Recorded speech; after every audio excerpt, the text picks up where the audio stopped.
तो अगर आप तवज्जो से सुने तब तो मैं अभी अभी की बात बताऊं आपको ज़हन में, और अगर आप तवज्जो से नहीं सुनेंगे तो मुझे तो भाई 1 घंटा बोलने ही आया हूं, तो मैं सेट वाली बोलने लगूँ। मेरे पास दोनों है, दोनों है। आप बिल्कुल टेंशन मत लो, मैं 1 घंटा बोल के चले। कुरान शरीफ भी सुनाते हैं नहीं तरावी में, सबको समझ में थोड़ी आता, सुनाते हैं, बात है कि नहीं। तो मुझको दोनों याद है, मैं सेट वाली भी सुना दूंगा। आप बिल्कुल मत बोलना, कोई मेरी तरफ मत देखना, आप बातें करना, क्योंकि बोलना मेरी मजबूरी है, मैं आया हूं इसलिए बोलना तो है मुझे। तो अब आपके ऊपर है कि आप अगर मेरी तरफ मुतवज्जे रहेंगे तो इंशाअल्लाह मैं बहुत अच्छी बातें आपको बता के जाऊंगा। शादी जिंदगी का बहुत अहम रुकन है, और कुछ लोग ये सोचते हैं कि शायद मेरी बातों में मज़ाहिया जुमले होते हैं या मैं हंसी की बात करता हूँ। बाखुदा अल्लाह गवाह है, मुझसे ज़्यादा सीरियस बातें शायद कोई हिंदुस्तान में करता हो, जितनी कौम पर मेरी नजर है। हकीकत बता रहा हूँ। लेकिन 1.5 घंटे की तकरीर में से ये चैनल वाले क्या करते हैं, इन्होंने 30 सेकंड का निकाला। कोई अगर एक बात ऐसी हो गई, उस 30 सेकंड को निकाल के जब ये डालते हैं तो आप तक सिर्फ 30 सेकंड की पहुंचती है। तो 1.5 घंटे वाली जो मैंने कौम का दर्द बयान किया था वो नहीं जाती है। हकीकत बात है। तो मैंने उस तरह की कोई बात भी मैं अब कोशिश करता हूं कि वो नहीं आए मेरी ज़बान पे, क्योंकि इन चैनल वालों को व्यूज चाहिए, चाहे दीन की खिदमत हो ना हो, तकरीर में आग लगे, कोई अमल करे, इससे कोई मतलब नहीं है। सिर्फ इनको व्यूज में, कोई जेल में चला जाए, मुफ्ती सलमान अजहरी को जेल में भेजने का काम सबसे बड़ा इन चैनल वालों का था। सही बता रहा हूं मैं, आप इसको क्या समझ रहे हैं आप? हाँ, उसी शेर को चलाया इन्होंने, उसी शेर, अगर उसको वहीं खत्म कर देते बात खत्म हो रहती, मगर उसी को चलाया। हमारी मेरे नाम से कम 15-20 आईडियां बनी हुई है, मुझे पता भी नहीं किसने बनाई है, और उस पर वो डाला जा रहा है और वो चल रहा है। अवाम बेचारी समझती है मुफ्ती साहब की होंगी आईडी, तो बड़ा मामला है। तो आप तवज्जो फरमाएं, मैं कुछ काम की बातें आपको बता दूं। शादी जिंदगी का बड़ा अहम मामला और बड़ा अहम रुकन और बड़ा अहम काम है। मैं ये समझता हूं कि जिंदगी में इससे ज्यादा अहम और कोई चीज नहीं है। शादी के बगैर जिंदगी नामुकम्मल है, शादी के बगैर जिंदगी अधूरी है, शादी के बगैर जिंदगी नाकिस है, शादी के बगैर मुकम्मल जिंदगी का शऊर पैदा ही नहीं होता। थोड़ा सा इसका बेस कम करें ताकि आवाज झंझनाए, कम करें बेस इसका, थोड़ा सा कम कर दीजिए। और अगर साफ बिल्कुल आवाज तब भी ना हो ना तो मिक्सर हटा ही देना, खाली सी इमली फारसी बजा देना, कोई बात नहीं है। देखो जिम्मेदारी बताऊं मैं आपको, सुनते रहे आप। शादी अगर नहीं हुई है इंसान की तो कभी कभी रात को 12 बजे भी आ गया, 11 बजे भी आ गया। किसी ने अगर पूछा घर वाले ने तो कभी तो उसे सीधे से जवाब दे देता और कभी उल्टा भी जवाब देता, होऊंगा कहीं। अगर माँ पूछती मेरे लाल कहां से आया, 12 बज गए, कहां था, होऊंगा दोस्तों में था, सीधे मुंह बात भी नहीं करेगा, जवाब भी नहीं देगा। लेकिन जब शादी हो जाती है, यकीन मानना कि वो या तो काम से होगा, और अगर वो काम से नहीं होगा तो वो टाइम से अपने घर में होगा। ये जिम्मेदारी शायद शादी इसको दे देती है। बिल्कुल टाइम से होगा अपने बच्चों में वो, या काम से होगा। और अगर बच्चों खामोश हो जाओ बेटे, खामोश हो, वरना मैं उधर को भगा दूंगा बिल्कुल। अगर काम भी नहीं है और टाइम से बच्चों में भी नहीं है तो कहीं ना कहीं वो फिर बेकार आदमी है, पागल है, अकल कम है, दीवाना है, और या फिर बर्बादे जमाना है। ये चीज होगी, इसके अलावा नहीं हो सकता। एक सही आदमी वो कोई काम नहीं है तो टाइम से अपने बच्चों में होगा। कितनी दोस्त हुआ करें, कितनी कुछ हुआ करें, लेकिन एक टाइम है। समझ रहे हैं आप? उसकी वजह ये बच्चों का भी हक है। ऐसे नहीं है बच्चों को टाइम नहीं। आप अमीर हो गए, आपको अल्लाह ने इतना दिया कि बिजनेस में आपके फैक्ट्री चल रही है, करोड़पति है। फिर बहुत से लोग फैशन समझ लेते हैं इस बात को, यार मौलाना टाइम नहीं है मेरे पास, इसको फैशन समझते हैं, टाइम नहीं है मेरे पास, टाइम नहीं है मेरे पास। कान खोल के सुन लो, अगर तुम्हारे पास टाइम नहीं है, नहीं होगा तुम्हारे पास टाइम, लेकिन तुम्हारे टाइम में जिन जिन का हक है उनका हक अदा करना पड़ेगा। तुम्हारे टाइम में भी किसी का हक है। आप क्या सोचते हो कि ये मेरा ही टाइम है? तेरे इस टाइम में तेरी माँ का भी थोड़ा सा हक है, तेरे बाप का भी थोड़ा सा हक है, फिर तेरी बीवी का भी हक है। जिसका जो हक है वो हक तुझे देना पड़ेगा। अगर वो हक तूने नहीं दिया तो फिर तेरी दुनिया की ना इबादत काम की है और ये तेरी मालदारी किसी काम की है। बहुत से लोग बड़े अमीर हो गए, बीवी को गड्डी दी उन्होंने 10,000 किलो, ठीक है बच्चों पे खर्च करो, ऐश करेंगे बच्चे, और बच्चों को टाइम ना दे सका। बच्चों का हक मार रहा है। बच्चों को तेरी तरबियत की भी जरूरत थी, बच्चों को तेरे टाइम की भी जरूरत थी। अगर बच्चों को तूने टाइम नहीं दिया तो कयामत के दिन इन बच्चों का बचपना तेरा दामन पकड़ेगा और दामन पकड़ के बोलेगा, बता ओ हमारे बाप, तूने दुनिया तो बहुत कमाई, तूने पैसा तो बहुत कमाया, लेकिन तूने हमें टाइम क्यों नहीं दिया? उसको भी टाइम देना है।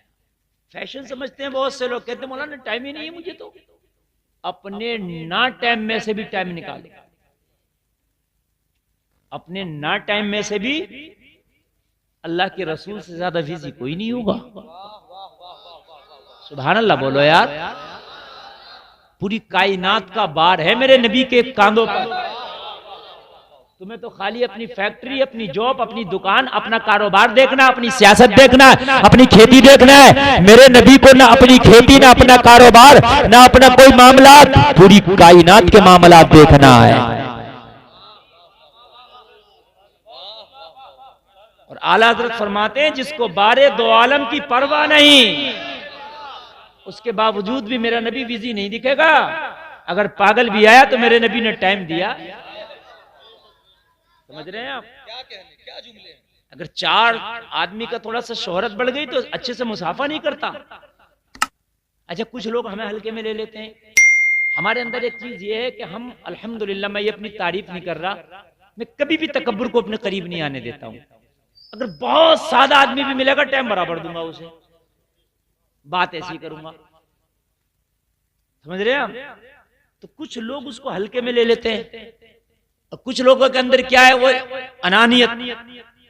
और अल्लाह के नबी से बड़ी तेरी जात थोड़ी है? अब मैं आपको जरा बताऊं, जरा नौजवानों गौर करो। आप नाज़िम साहब बंद करो मोबाइल और मेरी बात को गौर करो। अल्लाह के रसूल की बारगाह में जरा तवज्जो करें। एक पागल औरत आ गई, पागल, और मस्जिद नबवी के दरवाजे पे नबी को खड़े करके बतियाना शुरू कर दिया। अब पागल की कोई बात होती है? उसका तो कोई स्टेशन ही नहीं है, कभी ईरान कभी तुरान। आप तो जानते, वो कहां से शुरू करे कहां खत्म करे, पागल है वो। तो वो उल्टी सीधी बेतुकी बातें मेरे नबी की बारगाह में किए जा रही है और मेरे करीम मुस्तफा उसकी बातों पे मुस्कुरा के हाँ हाँ करे जा रहे हैं।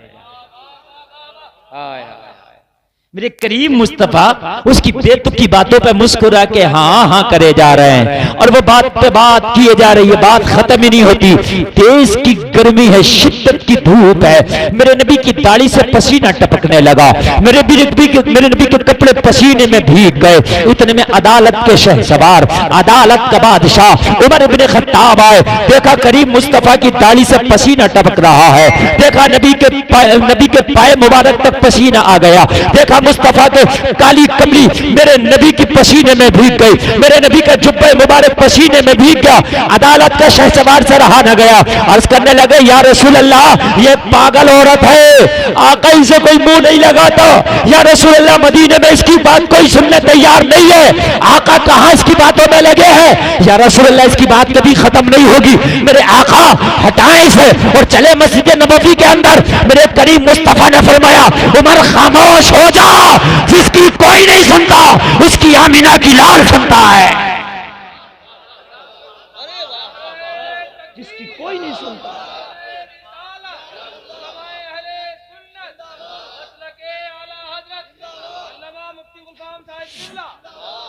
उमर जिसकी कोई नहीं सुनता उसकी आमीना का लाल सुनता। और उमर सुन, अगर मैं भी ठोकर मार दूं तो फिर इसकी सुनेगा कौन?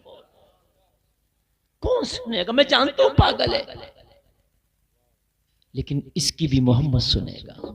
हाय हाय हाय, मेरे नबी तो वो हैं जिन्होंने पागलों को भी सीने से लगाया है।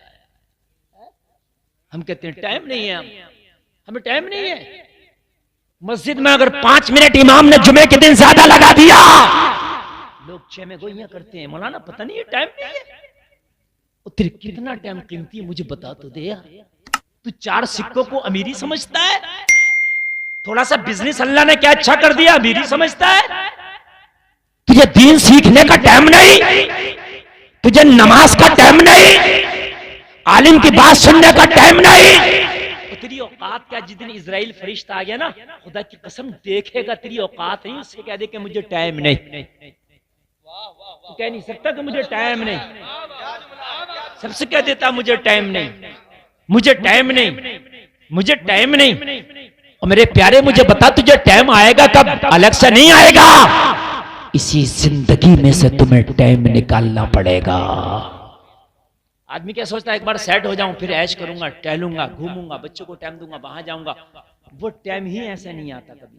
जिंदगी बिजी, कल और बिजी, परसों और बिजी, परसों और बिजी। इस 15 साल की जिंदगी में कोई दिन तो मैं नहीं देख सका जब से मैं तकरीर की दुनिया में कदम रखा हूं कि कोई टाइम ऐसा आता है कि भैया बहुत फ्री है।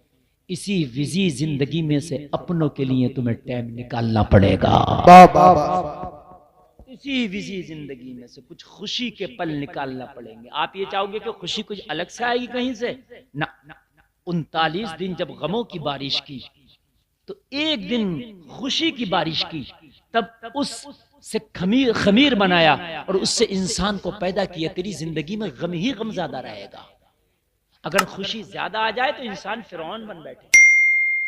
इंसान पे अगर खुशी के लम्हात ज्यादा आ जाए, भूल जाता सबको।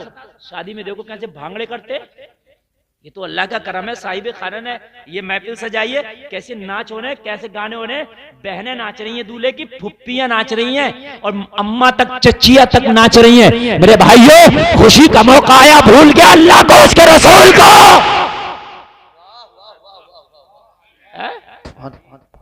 जब मर जा कोई तो कहता मदरसे में जाकर कारी असनाद साहब बच्चों को भी लिए कुरान खानी भी और खाना भी वहीं खा लेंगे।